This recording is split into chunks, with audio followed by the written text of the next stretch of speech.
ก่ถึกแหวเดือแต่คน เป็นไก่ผู้อันนี้ขนคอมันเนาะขนคอมันขนคอขนหาง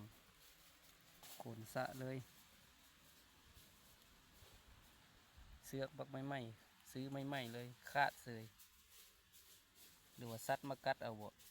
หรือว่าคนเห็นแล้วเฮ็ดตั้งตีดึงให้มันขาดเอาบ่ตัดคันตัดแล้วสิฮู้ว่าห้อยขาดบ่เฮาก็บ่ฮู้แต่ว่าตอนนี้ฮู้แต่ว่าเหลือแต่คนได้แต่คนนี่แหละอันนี้ตัวที่สองเนาะตัวที่ไก่แม่ตัวที่สองเป็นไก่ผู้แต่ว่าได้แต่คนเสียดายบ่ได้มายามสองมื้อได้แต่คน